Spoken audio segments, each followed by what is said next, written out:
কোরবানির গোশত 3 ভাগ করার নাকি নিয়ম নেই, কিভাবে বন্টন করা সবচেয়ে উত্তম? মৃত ব্যক্তির নামে কোরবানি দেওয়া যাবে কিনা? কোরবানির জন্য কি পরিমাণ সম্পদের মালিক হতে হয়?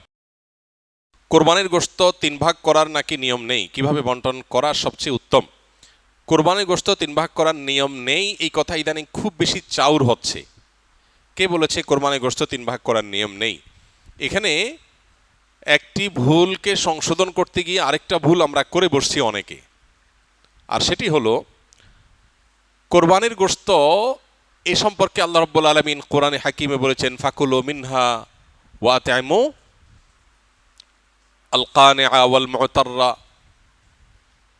কোরবানি গোশত নিজেরা খাবে এবং সেই সাথে নিজের আত্মীয় স্বজন, গরিব, নিজের আত্মীয় স্বজন, প্রতিবেশী, বন্ধু বান্ধব, আপনজন তাদেরকে খাওয়াবে, আরেক ভাগ গরিব দুঃখী অভাবী মানুষদেরকে দিবে, অর্থাৎ 3 ভাগে ভাগ করবে। এটা মুস্তাহাব, ভালো। যে জিনিসটা আমাদের সমাজের সংশোধনযোগ্য সেটা হলো, সমাজের ভাগ নামে কোনো পশু থেকে থোক গোশত তুলে রেখে 1/3 গোশত সরিয়ে রেখে মোড়ল মাতবররা তাদের মতো করে তারা বন্টন করেন। এটা একদিক থেকে তো ভালো দেখা যায় যে সামাজিকভাবে উদ্যোগ নিয়ে যদি বন্টন করা হয় সব গরিবরা সমান হারে পাবে, উপযুক্ত মানুষদের ঘরে ঘরে পৌঁছে যাবে, এটা ভালো। এটা আসলেই ভালো তখন যদি শরিকদের কারোর কোনো আপত্তি না থাকে। সবাই যদি বলে হ্যাঁ ঠিক আছে, এটা খুব সুন্দর পদ্ধতি, আমাদের সবার কোনো দায় দাবি নাই, সবার তরফ থেকে একটা গরুতে 7 ভাগে কোরবানি দেওয়া যায়, 7 ভাগ থেকে বা যে কয় ভাগে আছে সবার তরফ থেকে টোটাল গোশতের 3 ভাগের 1 ভাগ রেখে এলাকাতে দায়িত্বশীল যারা আছেন, মুরব্বী যারা আছেন, গণ্যমান্য যারা আছেন, তাদের অধীনে ওলামা একরাম, ইমাম সাহেবদের মাধ্যমে পুরো এলাকাতে গরিবদের মধ্যে বন্টন করা হোক, আমাদের আপত্তি নেই। কারো যদি আপত্তি না থাকে কোনো অসুবিধা নেই, এটা ঠিক আছে। যেহেতু এই জাতীয় ক্ষেত্রে একজন মানুষ তার নিজস্ব কোনো আত্মীয় আছে, গরিব আছে দূরে, তাকে একটু বেশি করে দিবে বা তার মতো করে সে একটু বন্টন করবে, এই বিষয়গুলোর সুযোগ যেহেতু থাকে না ওই সমাজের ভাগ আলাদা করে তুলে ফেলার কারণে, এই জন্য এই বিষয়টা যদি কোনো শরিকদের কারোর আপত্তি থাকে তাহলে এটা উচিত না, তাহলে সেক্ষেত্রে তার হক নষ্ট হবে। কারণ কারোর কোরবানি গোশত তিনি কি করবেন না করবেন, তাছাড়া 3 ভাগ করার যেহেতু ফরজ না, ওয়াজিব না, আবশ্যক না, অতএব আপনি জোর করে তার কাছ থেকে নিবেন না, এটা হলো মূল বিষয়। অতএব খোলাসা কথা হলো, এই 3 ভাগের 1 ভাগ সমাজের ভাগ যেটা উত্তোলন করা হয়, এটা উত্তোলন করে যদি গরিবদেরকে পৌঁছানো হয়, আর যাদের কোরবানি তাদের যদি এটা নিয়ে কোনো আপত্তি না থাকে তাহলে কোনো অসুবিধা নাই, আদায় হয়ে যাবে সবার কোরবানি, এবং এটা কোনো গুনাহের বিষয় না, বরং সওয়াবের বিষয়। আর যদি কারোর আপত্তি আছে বলে মনে হয় তাহলে সেক্ষেত্রে এটা না করে তারটা তাকে স্বাধীনতা দেওয়া উচিত। তিনি 3 ভাগ করবেন না, একটু কম বেশ করবেন, শরীয়ত যেহেতু তাকে বাধ্যতামূলক করে নাই, অতএব সেটা তার উপর ছেড়ে দেওয়া উচিত। কিন্তু 3 ভাগ করে কিছুটা নিজে খাওয়া, কিছুটা আত্মীয় স্বজন, কিছুটা গরিব দুঃখীকে দেওয়া, এটা মুস্তাহাব, এটা ভালো, এটা করা উচিত। আমরা এখন একটা বাজে দৃশ্য দেখতে পাচ্ছি আমাদের সমাজে, সেটা হলো আমরা লক্ষ্য করছি যে অনেকেই কোরবানি গোশত সব নিয়ে ফ্রিজে তুলছেন। খুবই দুর্ভাগ্যজনক বাস্তবতা। যেখানে গরিব দুঃখীর হক আছে, তাদেরকে দেয়া দরকার, তাদের জন্য 1 ভাগ রাখার নির্দেশনা শরীয়তে আছে, সম্ভব হলে আরো বেশি রাখা উচিত, সেটা না করে বেশিরভাগ মানুষজন আজকাল সব ফ্রিজে ভরে রাখে, নামকে অস্তে সামান্য কিছু গরিব দুঃখীকে দিয়ে, আর বাকিটা স্তূপ দিয়ে রাখে সারা বছরের গোশত সংগ্রহ রাখার প্রয়োজনে। তো এটা কোরবানির তাৎপর্যকে নষ্ট করে। যে লোক আল্লাহকে সন্তুষ্ট করবার জন্য কোরবানি করেছে, সওয়াবের উদ্দেশ্যে কোরবানি করেছে, এটা তার কাজ হতে পারে না। অতএব 3 ভাগের 1 ভাগ করে গরিব দুঃখীকে গোশত দেওয়ার ব্যাপারটিতে আমাদের আরও বেশি আন্তরিক হওয়া উচিত। সম্ভব হলে বেশিরভাগ গরিব দুঃখীকে দিয়ে সামান্য একটু নিজে রাখলে আরও ভালো, যদি মনে হয় গরিব দুঃখী অভাবী মানুষের সংখ্যা বেশি হয়। অতএব 3 ভাগ করতে শরীয়ত ফরজ বা আবশ্যক করে নাই, ওয়াজিব করে নাই, এটা ঠিক, কিন্তু এর মানে এই না যে আমাদের সব গোশত ফ্রিজে নিয়ে ভরা উচিত, সেটাও ঠিক না। অতএব আল্লাহ তাআলা আমাদেরকে বুঝার তৌফিক দান করুন। মৃত ব্যক্তির নামে কোরবানি দেওয়া যাবে কিনা? জি, মৃত ব্যক্তির নামে কোরবানি করা যাবে। আলী রাদিয়াল্লাহু তাআলা আনহু সহ অনেকের থেকে আমল প্রমাণিত। খুদ নবী আলাইহিস সালাম তার পিতা এবং মুসলমানদের পিতা ইব্রাহিম আলাইহিস সালামের তরফ থেকে কোরবানি করেছেন। মৃত ব্যক্তির তরফ থেকে কোরবানি করা শরিয়াহ সম্মত। কোরবানির জন্য কি পরিমাণ সম্পদের মালিক হতে হয়? কোরবানির ঈদের দিনগুলোতে, ঈদের দিন এবং তার পরে যে আরো 2 দিন 3 দিন ঈদ কোরবানি করা যায়, সর্বসাকুল্যে এই দিনগুলোতে যার কাছে 52.5 তোলা রূপা কিংবা 52.5 তোলা রূপার বাজার মূল্য পরিমাণ টাকা অথবা এ জাতীয় সম্পদ থাকে যেটা জাকাতের সম্পদ হিসাবে কাউন্ট হতে পারে, এরকম সম্পদের মালিক যদি কেউ থাকে ঈদের দিনে, তাহলে সেক্ষেত্রে তার উপরে কোরবানি ফুকায়ে আহনাফের মতে ওয়াজিব, অন্য অনেক উলামাদের মতে সুন্নাহ।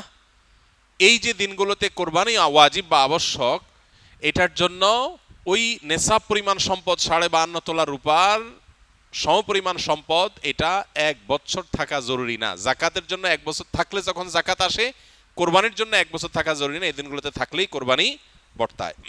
আমি নিজের কিছু বদভ্যাস ছাড়তে চাই যা অনেক লম্বা সময় গড়ে উঠেছে, যেমন অতিরিক্ত ফিকশনাল বই পড়া, মুভি দেখা ইত্যাদি।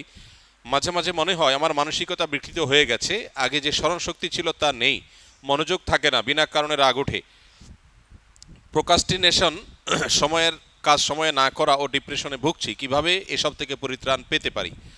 আধুনিক পৃথিবীর বেশিরভাগ মানুষ এই রোগে আক্রান্ত। যে ভাই প্রশ্ন করেছেন তিনি হয়তো নিজের কথা বলেছেন, বাকি হাকিকত হলো, বাস্তবতা হলো আধুনিক পৃথিবীর উল্লেখযোগ্য সংখ্যক, বরং বলা যায় নির্দ্বিধায় বেশিরভাগ মানুষ এই বিপদে আজ আক্রান্ত। অর্থাৎ কোনো কাজে মনোযোগ বসে না, এবং কারোর হয়তো মোবাইল টেপার নেশা, কারোর হয়তো ফিকশনের বই পড়ার নেশা, কারোর হয়তো খেলাধুলার নেশা, কারোর হয়তো গেমসের নেশা। ডোপামিন এবং নেশা এগুলো আমাদেরকে আষ্টে পিষ্টে বেঁধে ফেলেছে এবং আমাদেরকে জঘন্য রকমভাবে অসুস্থ করে ফেলেছে। এগুলো থেকে উত্তরণের জন্য আমাদের নানাবিধ উদ্যোগ থাকা উচিত। এর মধ্যে সবচেয়ে বড় করণীয় হলো যেই কোনো কাজ অতিরিক্ত নেশা হয়ে গেলে সেটা ছেড়ে দেওয়া বা সেটা থেকে সরে আসার চেষ্টা এবং সংগ্রাম চালানো দরকার। সবচেয়ে বড় কথা হলো একজন ইমানদার একটা সুনির্দিষ্ট রুটিন, যেটা খুবই প্রোডাক্টিভ হবে, তার জীবনের বারাকা আসবে, এরকম একটা রুটিন সুন্নাহর সাথে, কোরআন এবং হাদিসের সাথে মিল রেখে তিনি নিজের জন্য যে করবেন এবং সেটার উপর আমল করবেন। এবং সুন্নাহসম্মত যে রুটিন হবে সেই রুটিনের উপর তিনি যদি আমল করেন, তাহলে ডোপামিন থেকে বেঁচে থাকা তার জন্য ইজি হবে, সহজ হবে ইনশাআল্লাহ। এর বাইরে বিশেষ করে যে বিষয়গুলো তাকে অনেক বেশি আসক্তির দিকে নিয়ে যাচ্ছে, নিজে থেকে সেটা ট্রিটমেন্টের উদ্যোগ নিতে হবে। প্রয়োজনে কোনো মেন্টর, কোনো উপদেষ্টা, শরঈ উপদেষ্টা নিয়োগ দিতে হবে। নিয়োগ দেওয়া মানে বেতনভিত্তিক নিয়োগের কথা না, মানে কাউকে ফিক্স করা উচিত যে আপনি আমাকে গাইড করেন, যিনি কোরআন এবং হাদিসের আলোকে বিচক্ষণতার সাথে আমাকে গাইড করতে পারবেন। তাহলে সেক্ষেত্রে এই গাইডলাইনগুলো মানুষকে অনেক সময় হেল্প করে, নিজেরটা নিজে অনেক সময় করে উঠতে পারে না। এবং সবচেয়ে বড় কথা হলো এবং সর্বশেষ কথা হলো আল্লাহ রাব্বুল আলামিনের কাছে আমাদের কায়মন বাক্যে দোয়া করা দরকার, আল্লাহ যেন আমাদেরকে নেশাগুলো থেকে বেঁচে থাকার তৌফিক দান করেন। আমাদের টিনেজাররা, উঠতি বয়সের তরুণরা, এমন ছেলে মেয়ে খুঁজে পাওয়া এখন কঠিন যার ভেতরে কোনো নেশা নাই। প্রত্যেকে নানান নেশায়, নানান রকমের বদভ্যাসে আজ আক্রান্ত হয়ে গেছে। আধুনিক পৃথিবীর যে সমস্ত মায়া জাল আছে এগুলো থেকে কে কতটা দূরে থাকতে পারছেন, স্মার্টফোন থেকে, সোশ্যাল মিডিয়া থেকে কে কতটা দূরে থাকতে পারছেন, এটার উপরে অনেকখানি নির্ভর করে আজকালকার যে সমস্ত ডোপামিন, যে সমস্ত আসক্তির বিষয়গুলো ছড়িয়ে ছিটিয়ে আছে, এগুলো থেকে বেঁচে থাকাটা। এজন্য মোবাইল ব্যবহার করলেও সেটা লিমিটেড টাইমে ব্যবহার করা উচিত। সোশ্যাল মিডিয়ার ব্যবহার করতে হলেও নির্দিষ্ট সময়, আজকাল অনেক অ্যাপ আছে যে নির্দিষ্ট সময়ের পর এটা লক হয়ে যাবে, সেগুলো ডাউনলোড করে আপনি লক করে ফেলেন, নিজের ব্যাপারে নিজের বিভিন্ন রকম বাইন্ডিংস আনেন। এটা ছাড়া আমরা কেউ আসলে রক্ষা পাবো না। আখেরাত তো শেষই, দুনিয়াও বরবাদ হয়ে যাচ্ছে, ঘরে ঘরে ডিপ্রেশন। আমরা গত সপ্তাহে সম্ভবত বলেছি, বিশ্ব স্বাস্থ্য সংস্থার জরিপ বলছে 2030-এর পর গোটা পৃথিবীতে সবচেয়ে বেশি পরিমাণে যে রোগ ছড়িয়ে পড়বে, বেশি পরিমাণে যে রোগের রোগী গোটা পৃথিবীতে পাওয়া যাবে, সে রোগটার নাম হলো ডিপ্রেশন। আমরা একদিকে দেখতে পাচ্ছি সুখের উপকরণ, নানাবিধ উপকরণ সুখের, এগুলো দিন দিন বাড়ছে। আবার অপর দিকে দেখতে পাচ্ছি পৃথিবীতে দুঃখী মানুষের সংখ্যা, ডিপ্রেসড মানুষের সংখ্যা, পেরেশান মানুষের সংখ্যা, পরিমাণ দিন দিন বাড়ছে। একদিকে আমরা দেখতে পাচ্ছি একটা চিত্র, সিনারিও, যে সুখের বিভিন্ন আইটেমগুলো বাড়ছে, কতভাবে মানুষকে সুখ দেওয়া যায়, দুনিয়াটাকে জান্নাত বানানোর বা একটা দামি জান্নাত বানানোর একটা চেষ্টা, কসরত আমরা একদিকে দেখতে পাই, যে কোনো ত্রুটি, কোনো কষ্ট যেন না হয় মানুষের, সব স্মুথ। এটা একটা সিনারিও। আর আরেকটা সিনারিও হলো প্রত্যেকটা ঘরে ঘরে, বড়রা তো আর বড়রা, মানব ইতিহাসে কখনো বাচ্চারা যেখানে ডিপ্রেসড এরকম ছিল না, এখন ঘরে ঘরে যত আধুনিক, যত উন্নত, যত অগ্রসর, তত বেশি বাচ্চাদের মধ্যেও ডিপ্রেশন বেশি পাওয়া যাচ্ছে, আত্মহত্যার প্রবণতা বাড়ছে। এটা আমাদেরকে বার্তা দেয় জাগতিক এই সমস্ত উন্নতি অগ্রগতির কোনো টুলস মানুষকে সুখী করতে পারে না। আল্লাহ বিজিক্রিল্লাহি তাতমাইন্নুল কুলুব, ঈমান এবং নেকামল ছাড়া, আল্লাহর কাছে আত্মসমর্পণ করা ছাড়া পৃথিবী সুখী হতে পারে না। মানুষ বহু কিছুকে ট্রায়াল করবে, কিন্তু তাকে ব্যাক করতে হবে দিন শেষে ইসলামের দিকে। আল্লাহ তাআলা আমাদেরকে বুঝার তৌফিক দান করুন।